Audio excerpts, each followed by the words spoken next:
This episode is brought to you by Accenture. When your advertising operations fall out of sync, everything else follows. Spotify and Accenture are working together to reinvent the rhythm of ad sales, using automation, analytics, and smarter workflows to simplify campaign delivery and access better data across the business. The result? Less time spent on operations, more time connecting brands with the moments and fandoms that matter most. Learn more at accenture.com/Spotify. As soccer takes center stage this summer, Comcast helps bring the experience home to America. As the exclusive Spanish-language home of the tournament in the U.S., Telemundo is set to present its most expansive coverage ever. 700 hours of programming, live on-site presence at all 104 matches. And with multi-view and real-time 4K, Xfinity will deliver the most innovative and immersive sports viewing experience for fans watching on Telemundo, Peacock, Fox, and FS1. Learn more at ComcastCorporation.com. Are all batteries the same? That's like asking if all soccer players are the same. Take Messi, the most decorated player ever. Is there any other player who has achieved that? No, just him. Now take Duracell. Is there any other battery with power boost ingredients inside? No, just Duracell. Remember, goats only trust goats because they're built different. And Messi only trusts Duracell. So welcome everybody to the Premier League Cricket Show, and it's match week 12. It's the 12th. We're actually past halfway. I can't believe that. Wow. I've just spent the weekend watching North Yorkshire and South Durham games on the Saturday and the NCCA on Sunday. And my co-host and colleague, Hugh Newsom, what have you been up to? Not a lot. I got a couple of catches behind the stumps, which I was pleased with. But I got one, and it was a very filthy shot I got out to, so I wasn't very happy. I don't normally mind getting out, but I played 2 weeks in a row. I played a really crap shot, and it's just like, not good. And I'm normally pretty tight on those kind of things, so I'm a bit disappointed. I'm personally disappointed in myself. It wasn't a great result either. So but anyway, that's done. But it was brilliant on Sunday. I went to watch the Disability Premier League on Sunday down at Loughborough. That was absolutely fantastic. Was it Gregor McKenzie? Is it Greg McKenzie? Absolutely bombing it. He got 160 off 70 balls, something like that. There's about 50 different balls spread around different parts of Loughborough. Absolutely terrific. So that was a really, really, really great watch. Some great fielding. I mean, what a performance from all the guys there. It was really, really fun day out and some lovely food, which is, more important than the cricket. Part and parcel of it all, isn't it? Definitely. I said to you before, the quality of that Premier League, Disability Premier League, it blows you away some of what you see, isn't it? Well, it's basically a load of Premier League boys playing disability cricket on the Sunday, isn't it? That's all it is. They're all playing in the Premier Leagues on a Saturday, so it's it's almost like a concentration of talent. So it was great to see, and good coaching, great facilities, good pitches. It was just a great setup at Loughborough, isn't it? So lovely place to watch some cricket and then enjoy a nice lunch. And we can now call you an analyst. Did a job. Yeah, minor chaos ensued, but I think I'm good to go now. It's the first year over was a bit hairy doing the old cricket viz analysis, but then once they settled in, they do look after you, the cricket viz boys. They really do. They do. And I think once you've done it once, it's not too bad. They do. I did think you were in the deep end, a T20 to start with versus a nice leisurely county championship game. Yeah. Champo would have been nice. Yeah, absolutely. But hey, the calendar doesn't allow for these things, does it? No, it's chucked me in the deep end. But tell you what, it was nice. Sarah, the scorer, and Andy, the two scorers there, were really, really good. We'll see what happens at Derbyshire on Wednesday versus Somerset. That should be fun. See a couple of Premier League lads playing, Premier League lads stepping down to the T20 blast. So we'll see what goes on there. But I'm looking forward to seeing the Rue Boys go for Somerset. Certainly, it's rare you get Somerset playing a T20 game up at Derbyshire, isn't it? No, it's their out of pool game, as they say. So it's good opportunity, definitely. Talking of Premier League, as always, one of those interesting little weekends where we look back and go, there's only 170 matches this weekend because there are other things going on, including the Northern Pyramid decided to go back to their 40 over cup for a couple of weeks. As you do. So there's only 69,000 runs scored this weekend, only 70 centuries. And and they outdid the Fifers though by 56. So we had a bit. It was the other way last week, and then this time round it's the other way. I think what's really fascinating for me, looking down what happened to the weekend, and we're going to do the same this week as we did last week. We can talk about individual leagues, but just to round up the weekend's stats, we haven't seen Sam Arthurton at the top of the run scorers for a while, and there he was. 203 not out for Coptock and Old Ipswichian. He's always there or thereabouts anyway. But lovely to see John Moon from Warrington in those top run scorers as well, 158. He joined us on the pod from Australia 18 months ago. Mark Robertshaw, Pudsey St Lawrence. I think that's back-to-back, isn't it? 151 for him. Up there. And I had the pleasure of watching Durham CCC Scott Borthwick playing for Hartlepool at Mask, 140 and 5 for 62. That's not a bad day there. But win, lose, draw cricket in the North Yorkshire South Durham, they could only manage a draw there, Hartlepool, which I think they were slightly disappointed at in the end because Richmondshire had got beat comfortably by Saltburn. And I have to say, I've got Tom Scriven to blame for me missing most of what went on there. I left Mask on Saturday, Hugh, and Richmondshire was 76 for 2. Gary Pratt, 31 not out, I think he was. I thought, I'm going to go and see what Mr. Gary Pratt does. By the time I got from Mask to Saltburn, they'd gone from 76 for 2 to 96 for 6. They'd gone to 96 for 8. They actually lost 18 for 6. Tom Scriven, 6 for 27.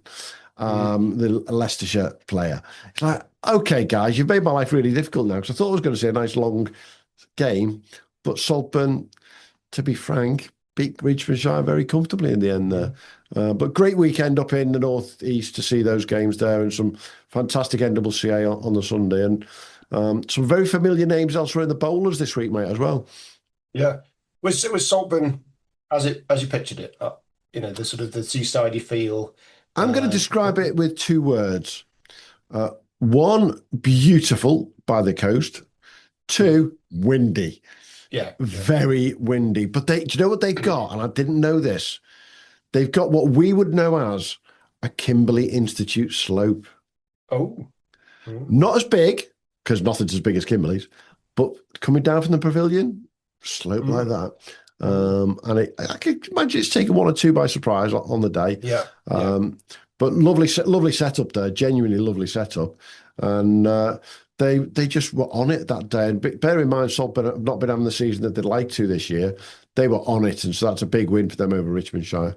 And then Mask, 8 minutes down the road. I mean, to be able to do 2 Premier League clubs within 8 minutes, a lovely little setup and a lovely little sort of village sort of setup at Mask and Hartlepool down there. Yesh Vigadia went out, scored some nice runs very quickly, then got out. He was a bit disappointed with himself. Scott Borthwick just hung around and he just accelerated the way through.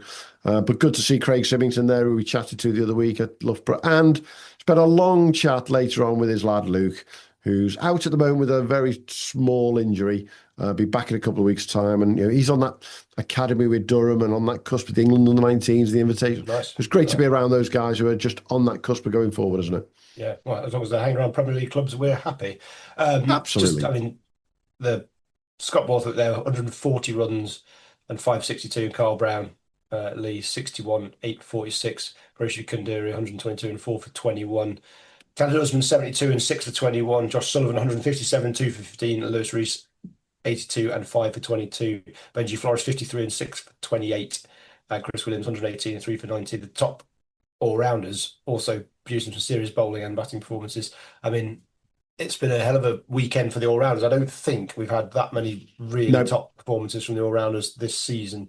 Just complete games, single players dominating games on their own. So Scott Borthwick right up there, as you'd expect. But what performance from him? It was definitely an all-rounders weekend. And one of those all-rounders, here's news for you, Hugh, hot off the press. Benji Flores of Valley District Cricket Club in Australia is going to join us on the show in the next couple of weeks as well. Lovely. And he'll do it overseas at the crease with us. Took 6 for 28, as you say, on Saturday. And it's always good to get those boys over and get their perspective. But got to talk about one other game very quickly that might have gone across most people's social media over the weekend. That was a little bit strange. When I saw some of the scores of the weekend, I thought, I wonder why Hetton Lions 12-1. Why was that the lowest team score in the country? Bear in mind, Twickenham were bowled out for 52. Then it turns out that our friends at Burnett Field had a bit of a cow issue, is the best way to describe it. And having scored decent runs, Burnett Field, a cow got loose onto the ground, caused havoc, chaos, police. I'm told armed response was called, all kinds. And basically, match abandoned.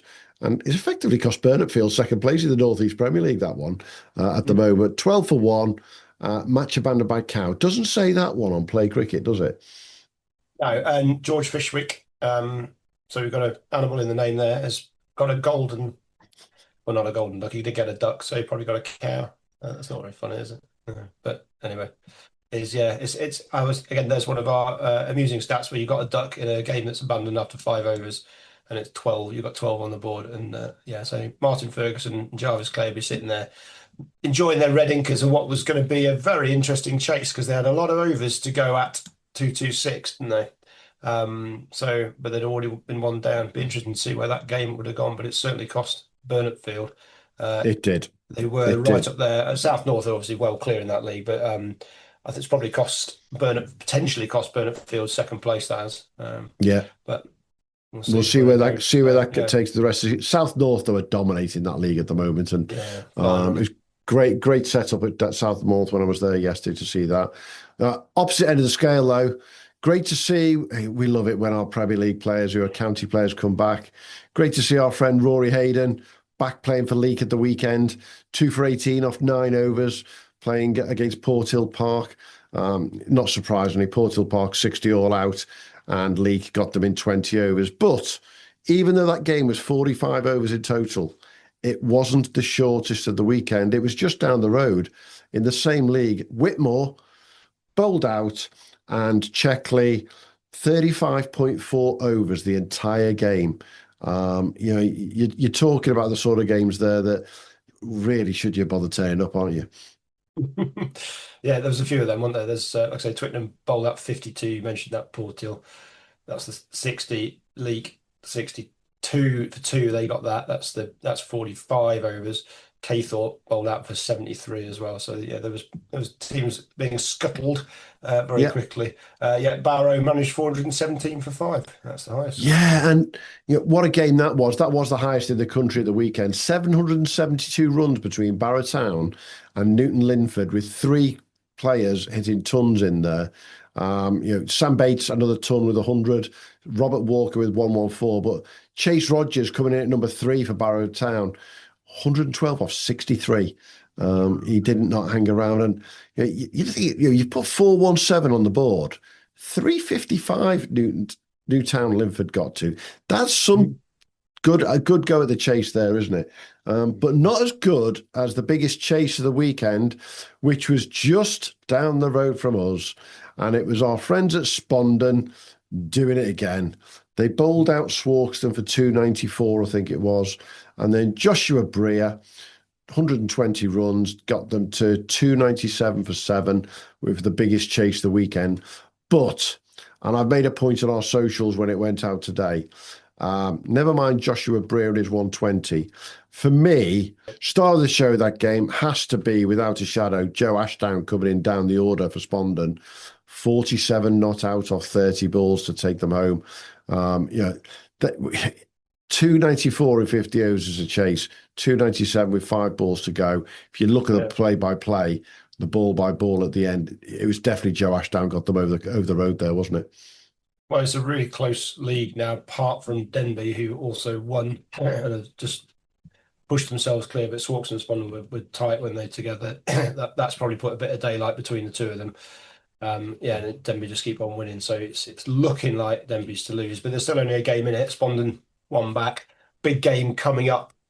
Is it next weekend? It might be in 2 weekends' time. The Spondon Denby game, which could decide the tightness next weekend. And I'm told it might be darts weekend. So okay, we'll keep an eye out on that one without a doubt. Hey, let's do what we said we're going to do and go around some other leagues like we did last week, and you're at that halfway stage where we don't just want to talk about individual games. We want to talk about what's been going on around the leagues. And I'm going to go down south straight away.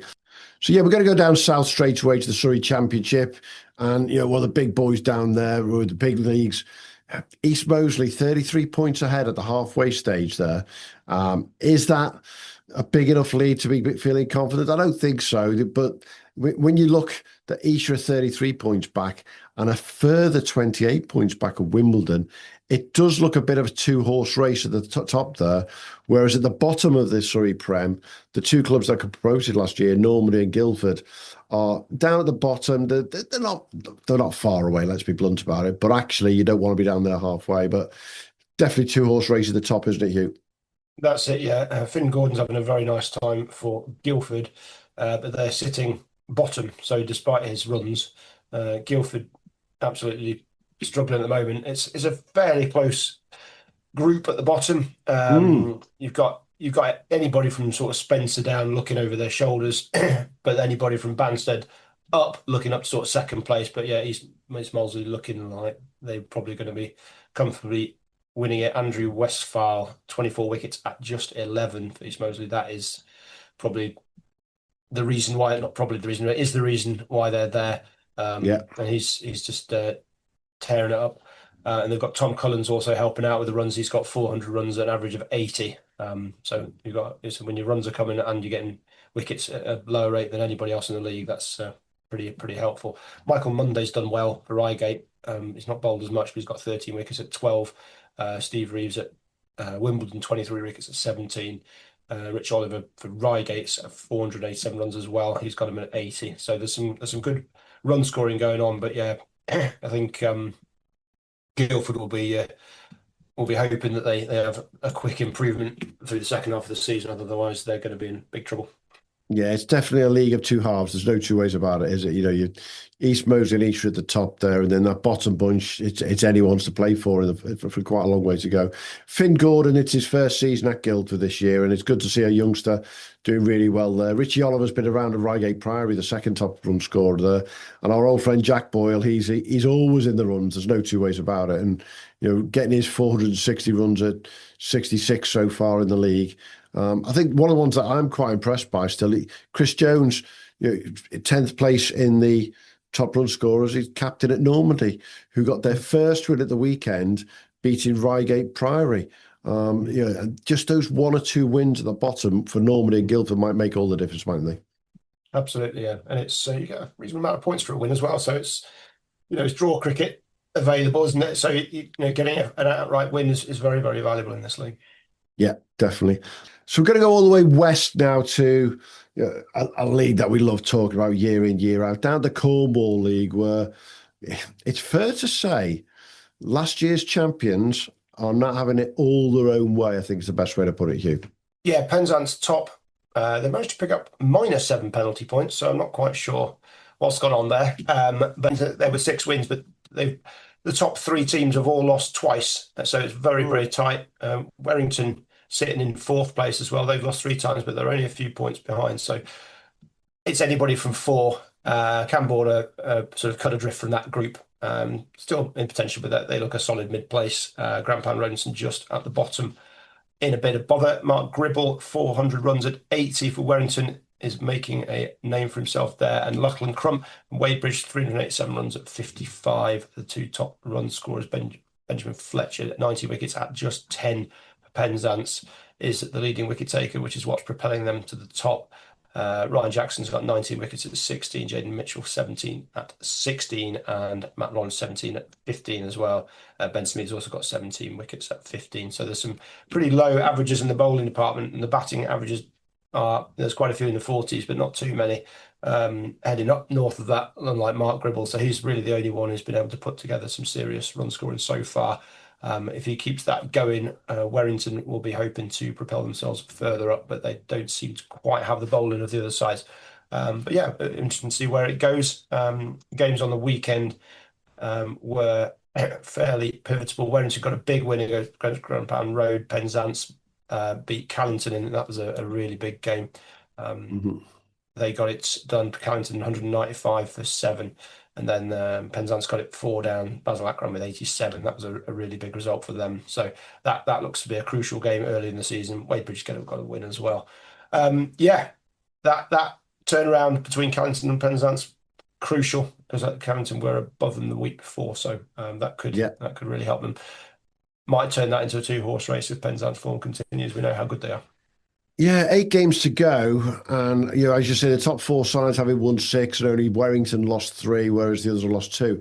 But 9 points between top and 4th place. That literally looks as though it could be a bit of a thriller all the way through. And it'll be very key to it's those matchup games, isn't it, between Penzance, Wadebridge, Callington, and Warrington. They're the ones that are going to drive it. I think names to pick out for myself for the top run scorers. Great to see our old friend Matt Thompson. 10th place in the top run scorers of the league, 298 runs at 33 for Callington. That's him having made the step down to the Cornwall League.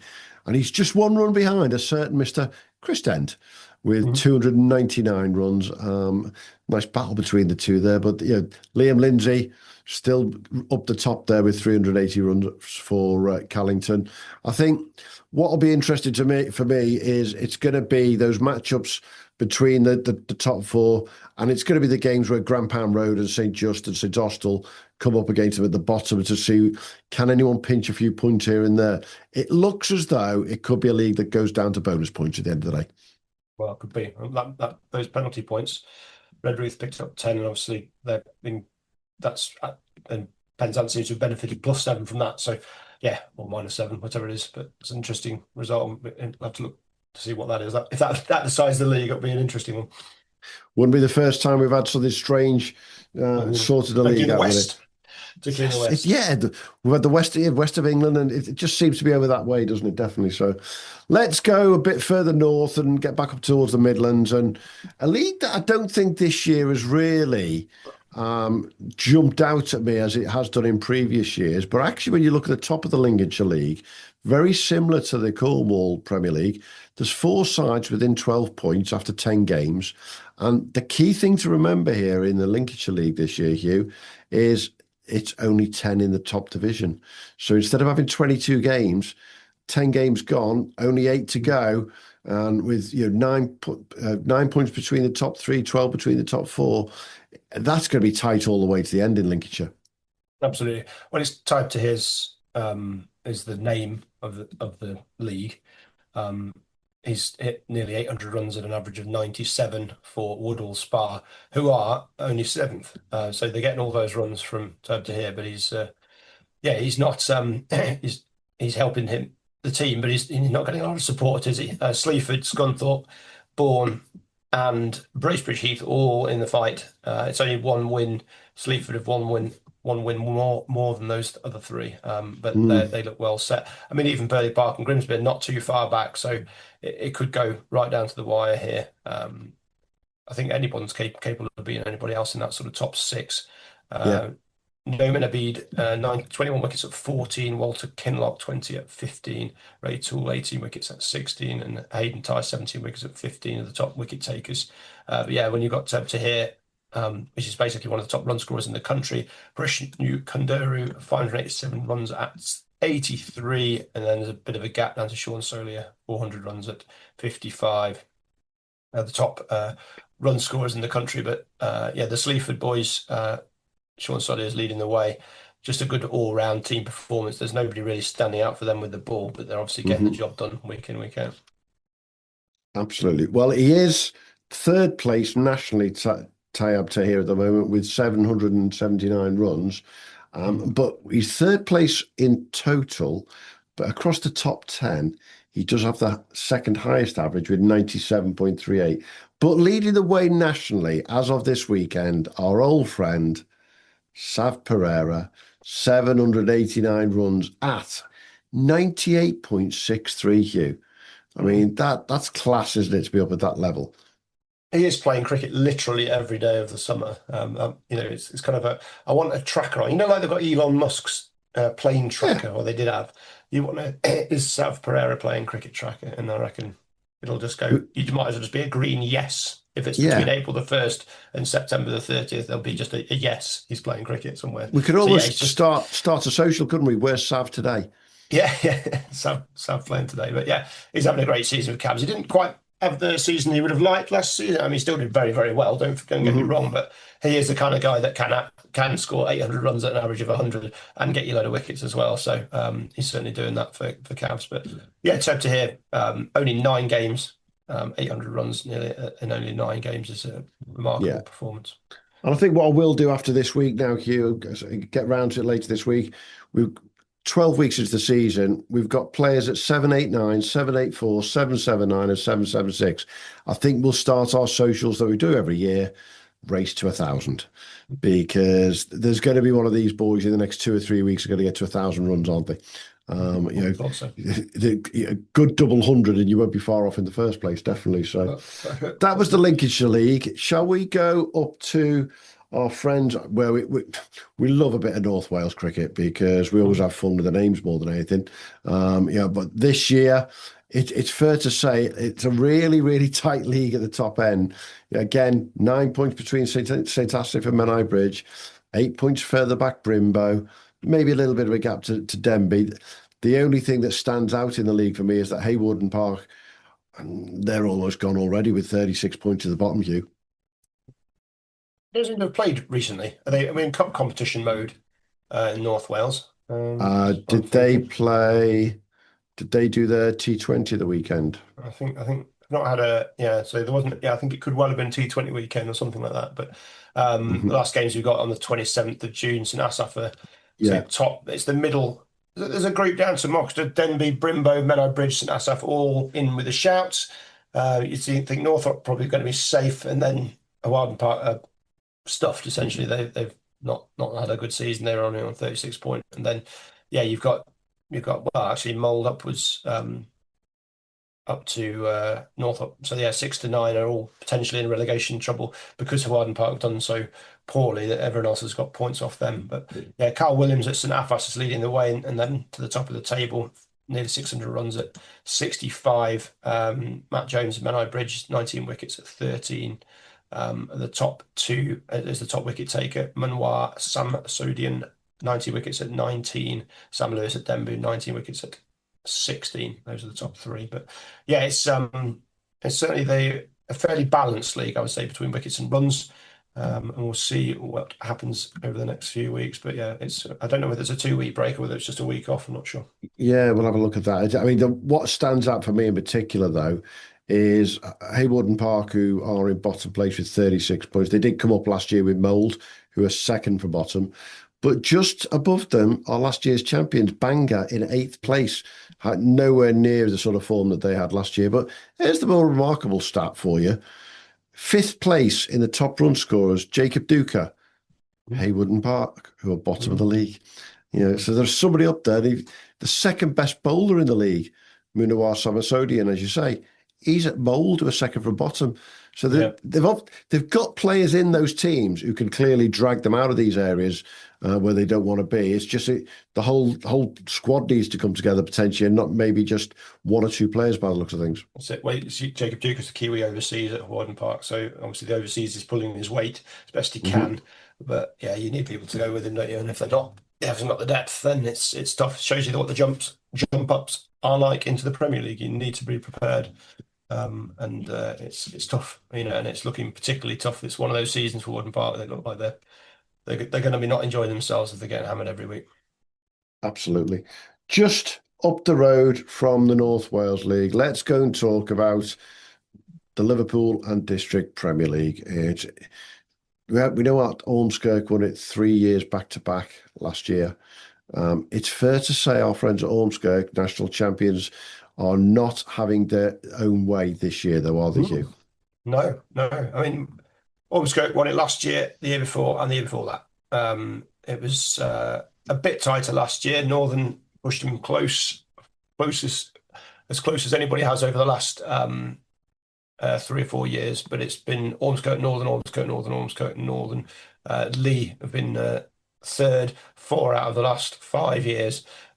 So it's all changed. Lee have not looking like they're going to finish third again. But Newton and Willows are the ones who've shot to the top. They've got a big Yeah. gap, haven't they? 213 plays 184 for Northern in second. Northern being the nearly men again. They'll be desperate to close that gap. But yeah, it looks like Newton and Willows are really getting the job done, and it's really down to one man, and his availability is going to be key, isn't it? Ben Walton, Yeah. he's all over all of our charts. Hopefully, he picks up a Metrobank contract for his on his behalf, but Newton and Willows will be hoping he doesn't pick up a Metrobank contract to help them in the league. But yeah, he's got nearly 600 runs at 73, and he's got 44 wickets at 10, which is, a seamer in that league, taking 44 wickets at 10 at this stage of the season. Combined with the runs, there is no better player in Premier League cricket at the moment. He is the standout player across all formats. Let's have a look at what his July looks like. Hopefully, it's a busy one and a paid one, because he deserves it. We're sort of hoping that Newton and Willows have a problem in a strange way. It's we hate these situations, don't we? We had it with Rory Hayden a couple of years ago.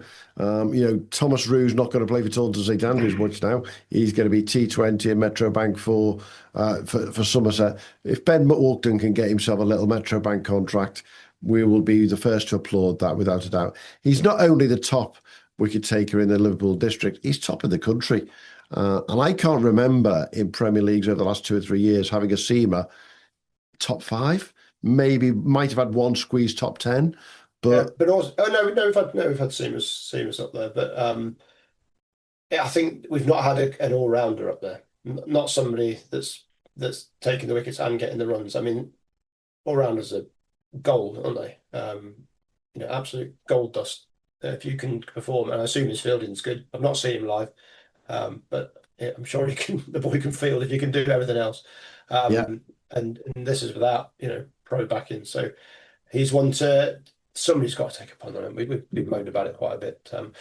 He had a hell of a season over in Australia last year. He's played out in Australia 22, 23, 24, 25, 25, 26. He averaged ticking under 50 in 25, 26 last year. He was playing Melbourne. I think he was playing Melbourne Airport West. There's hundreds, there's wickets. There's everything. He just did it all season. I think he's in one of the games he got 100. He also got 6 wickets. So just an all-round complete player. Hopefully we see that his name popping up, and maybe he can go on to get beyond a Metrobank contract. If he does well. Fingers crossed. Absolutely. He is leading, as I say, the national bowlers at the moment with 44 wickets, but it's the Liverpool district, isn't it? So you got Ben Walton top with 44. Second nationally, Tom Sefton from Northern, 42. Third nationally, Khaled Usman from Rainhill in the Liverpool district with 38. And also on 38, Toby Bulcock at Ormskirk. It's just always up there. And we do have to caveat it, and our friends in Liverpool will be slapping me around the head. They do get to and are allowed to bowl a lot more overs than a lot of the other leagues of the country because it's all-timed cricket.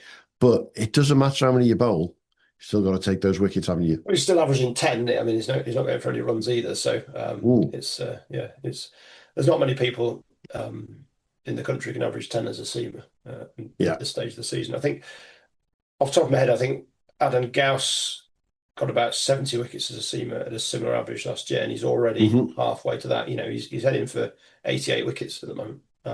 Obviously, the pitches maybe will get tough to bowl on. We've got some heat coming, haven't we, in next weekend, so he might not do so well. But what a start!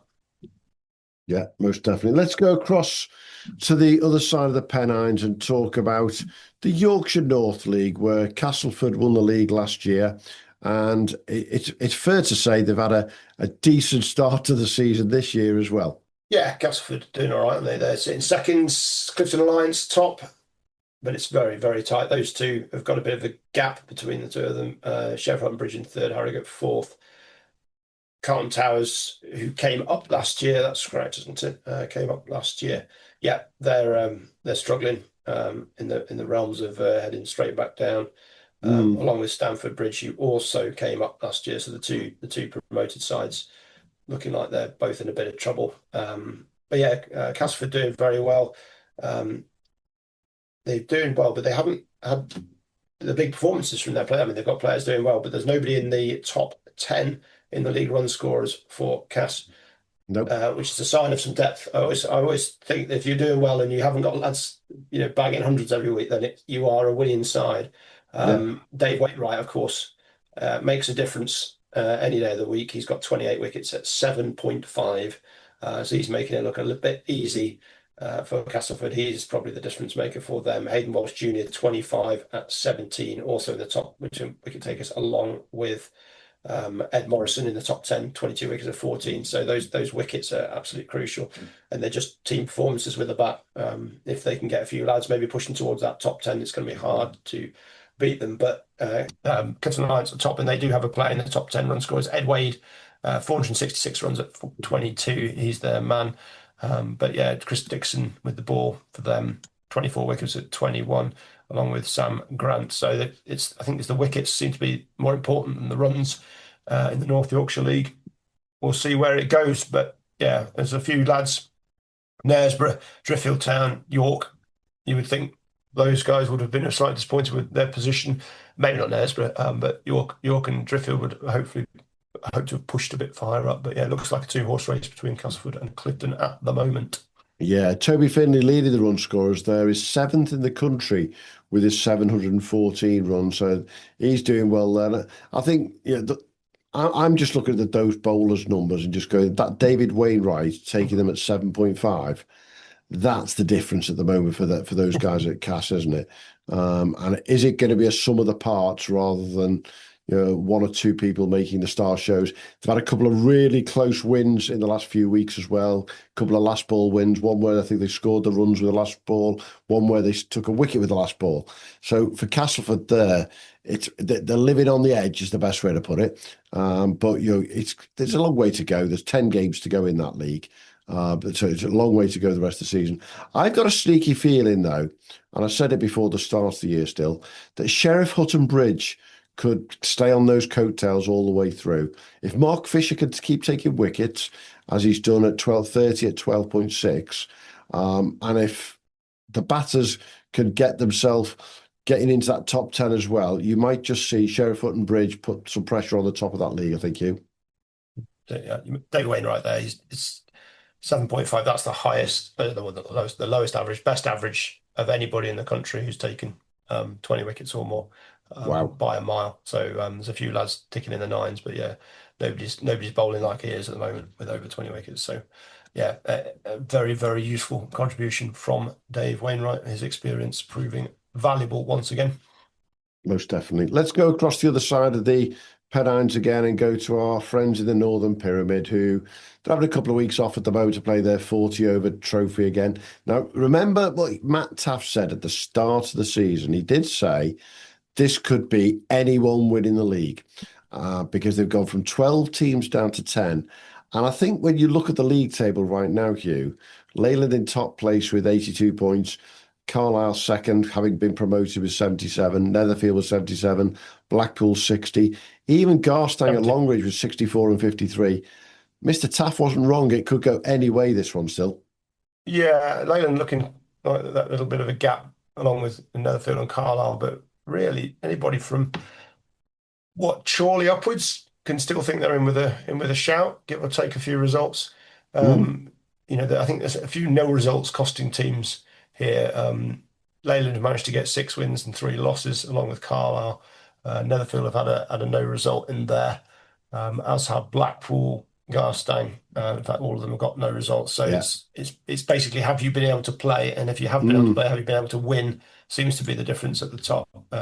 As always, the way in the Northern Prem, there's a bit of weather around. They do seem to find plenty of ways of not playing, though, considering they're only 9 games in. And this normally, when do they start?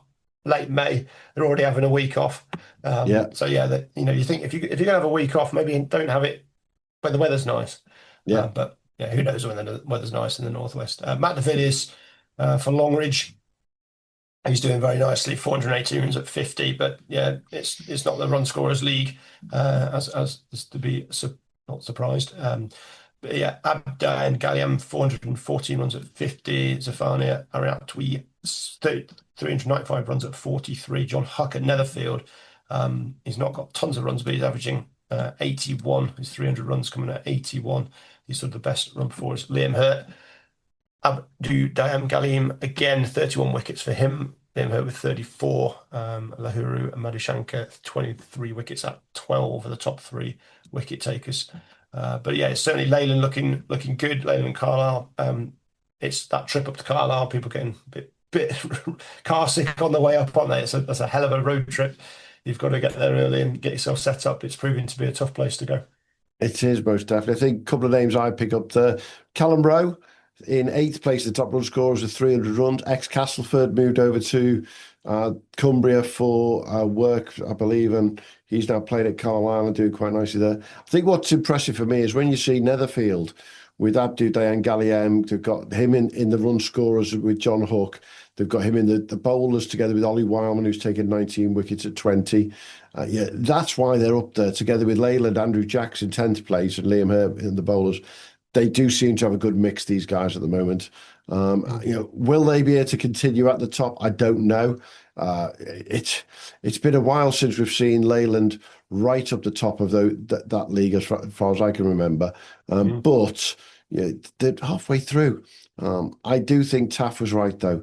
Anybody beats anybody, and you just have no idea where that one's going to end up, to be frank. Yeah, Settle look cut the drift, don't they? I think they're in big trouble. But anybody else, St Anne's maybe, but I would think anybody else is fair game right up to the top. I could put some money on it being most unpredictable league this year potentially. Yeah, I think it's definitely that. Although the next league I want to talk about briefly is right next door to the Northern Pyramid, it's the Lancashire League, and you talk about leagues that are unpredictable. I think that's up there this year. So last year's champions, Lower House, who if you remember last year, Hugh, they literally ran away with it, didn't they? Yeah. They're back in 3rd place right now. They're within a game, give or take, of Walsden and Burnley. But Burnley, we knew that last year they couldn't be as bad as last year when they came in 9th place. They're up there in 2nd place. Walsden, who came 3rd last year at top with 103 points, is 12 games down. The bottom 4, Haslingden, Clitheroe, Littleborough and Enfield are starting to go a little bit adrift. And the top 2 or 3, even down to 5th place Darwin, are all within that sort of striking distance. And it's fascinating to me that you get these sub-pros come in and do stuff there. There's pros from around the country who have moved up there who are doing stuff. But you've got the old names at the top of the run scorers there. Jack Steinman for Greenmount with 657 runs at 59. And Tahir Maqsood, top of the wicket takers with 33 at 9.36. That's what's got them up there. But Walsden got our old friend Dushan Vimukti, 2nd place at the top wicket takers and 5th place in the runs. He's leading the way for them, really, isn't he? Yeah, well, he's making a huge amount of difference for them. So those top 2, Walsden and Burnley, do you think are going to be clear? But there's still plenty to play for. They can have a loss each and still be right in amongst it.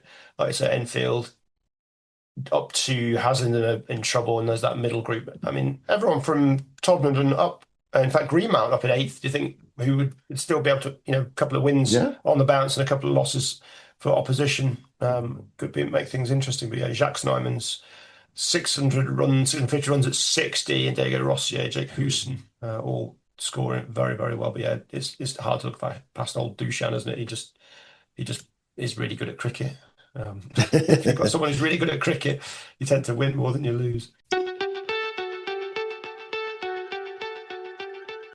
Let's go down south for our last league of the week, and let's go to a league that we're very fond of down south, because we've got some good friends down at the Home Counties League. High Wycombe won it last year. I was there on the final day of the season when they already won, and they beat Oxford Downs and they beat Oxford Downs into 2nd place last year. It's fair to say they're not having it their own way this year, High Wycombe, but that's because it's a lot bloody closer. Top 4. 5 points between Finchampstead, Oxford Downs, Banbury and High Wycombe at the halfway stage. I see thriller coming down the line here, Hugh. Well, High Wycombe got a very big win on the weekend, along with Dan Lincoln getting a ton, along with his brother Josh. They put 321 on the board, and Slough didn't get anywhere close. They were bowled out for. 133, although it was nearly a draw. They did their best to cling on, the bowled out in 51 overs. But yeah, Oxford, Downs, Finchampstead, Banbury, and then High Wycombe in fourth. But all four of them could win, couldn't they? That's really, really tight. This could be the Whipple of 2026. Brickhill is cut adrift, but Henley won't be, they won't be happy with where they are, but they won't feel they're out of it. But yeah, it's that top four are all in with a shout. Anytime High Wycombe, Banbury, Oxford, and Finchampstead play is going to be crucial as who come out on top. So Lloyd Sabin, I seem to remember him. He's doing pretty well for Banbury, averaging 106, 500 runs at 106, 13. The top run and wicket takers going. Sam Fanning, he's worth a mention, isn't he? He's a hell of a player. So when you've got Lloyd Sabin and Sam Fanning in your side and they're both averaging north of 65, you're doing well. Yeah. It's just whether Banbury can hang on to Sam Fanning for much longer. You would think Western Australia might come calling for him. Back for the start of the season, player. Well, and then there's T20 in the Northern Territory, and then there's the Brisbane T20 tournament that they all seem to like playing, and there's a bit of money in that. The KFC Blast or something. Can't remember what it is. But yeah, that mixes in the Queensland Grey cricket. So yeah, see where he goes. If they can keep him until the end of August, they will be doing very, very well. I don't see that, but every game they can hang on to Sam Fanning, and then with Lloyd Sabin going so well, you would expect Banbury to be right up there, pushing for it. But Connor Haddo might say something different about that. His wickets are always crucial, aren't they? And if he continues his good form, that might really help High Wycombe over the line. When you've got Josh and Dan Lincoln both in the runs consistently, that's a decent side there, isn't it? Yeah, I think it's literally going to be, and it sounds ridiculous me saying it out loud, it's going to be batters versus bowlers this whole league. High Wycombe are dominating it with their batters, I think, at the moment, just scoring some big runs. I don't think Connor, by his own standards, has quite got the number of wickets that he would normally get, but I think what makes a difference to Mr. Connor Haddo is the Red Bull starts for the NCCA in the next week or two. And then he's practicing literally 3 days a week. And I think if we look back over the last few years, I'm pretty sure you'll see that his second half of the season is far better than his first half. His first half's good. His second half's excellent. He's only averaging 13, so it's not too bad, is it? Yeah, exactly. Nice to see Connor's old sparring mate, Max Utley, in second place of the bowlers there, though. He came up with Wokingham with 20 wickets so far. But I just look at James Isbell at Finchampstead, Ben Salter at Finchampstead, Sam Seacher at Finchampstead, three of the top 10. And then you look at Billy Dodds, Dan Lincoln at High Wycombe. It's just got runs left, right and centre. And as you said earlier, the weather this weekend's going to look towards more and more runs down south. And at the same time as the runs, those spinners like Connor Haddo are going to come into their own, aren't they? Yeah, absolutely. Yeah. Said Khan at Slough's done very well. He's had a terrific season as the overseas at Slough, nearly 400 runs at 50, and he's getting some wickets at a good lick as well. So, yeah, he's been an important performer for them, and they are just clinging on after bouncing around the leagues a little bit over the last few seasons. They need to hang on, don't they, Slough, and just push up because they've potentially got the depth to kick them on in the next few seasons. But after a promotion, you just want to get up and stay up. Hopefully they can get up, stay up, and keep going. Absolutely. That's just about 2/3 of the leagues around the country we've done over the last 2 weeks there now, Hugh. I think we'll give that a rest for now. I mean, what we might do, I think, next week is maybe not do the rest of the leagues. We might go back to our normal format, and then maybe in a few weeks' time, pick up those other leagues that we've not done and just see who's close, who's not close. Because we are getting into that second half of the season now where we want to focus in particular on the leagues that are going to be close all the way through. And with our utmost respect to our friends in the North East, South North, if they run away with it, they're going to make that league look boring. And talking about the home counties where it's 4 sides with an X number of points is far more interesting for people to listen to as well. Yeah, absolutely. Well, it's good on the teams for blasting away. There's always a few that run away with it, aren't there? But it's the mechanics of the game. People take their foot off the gas a little bit, don't they? It is most definitely. What you got cricket-wise the rest of this week then? T20 at Derbyshire on Wednesday, T20 at Derbyshire on Sunday, and then playing on Saturday. my young bloke's got a game Thursday as well, back in action as well, which would be nice to see. And then see what the weekend brings. But yeah, it's I can be nervous again. He's been injured for 7 weeks, so I've not been nervous for him. Just been nervous for my daughter. I'm nervous for him now. Yeah. So I bring the nerves back. I'm like, yeah, he's playing again. Oh, I get to be nervous again. I spoke quite a while yesterday to Fred Vaughan Hawkins' father up at South North. It was just like speaking to you. Those nerves and bad as me, yeah. Oh yeah, without a doubt. And doesn't want to say anything, just wants to see. And Fred did the job. He looked great to say the least. And good stuff. Good on him. He will be one of our very first overseas at the crease in the winter, because he's going out to Adelaide for the winter. So it'd be great to get Fred on then when he's over there and see what he thinks of the likes of Adelaide versus Timperley. And around Cheshire. He just turned 18, hasn't he? He's a name that's been on our radar for many years, really. I think we picked up his first ever ton I seem to remember he picked up his first ever ton in the Premier Leagues when it happened. But yeah, that seems like years ago. I think maybe it's just 2 years ago, it might have been 3 years ago. But he certainly kicked on, and it'd be nice to see what he does after a winter in Australia. Most definitely. Hey, good to catch up, mate, and we will see you next week. Fantastic. See you now.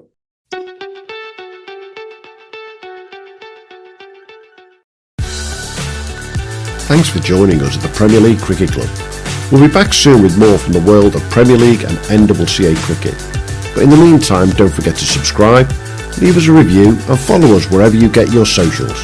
Or maybe check out our website, premierleaguecricket.co.uk, to stay updated. Until next time, have a good one.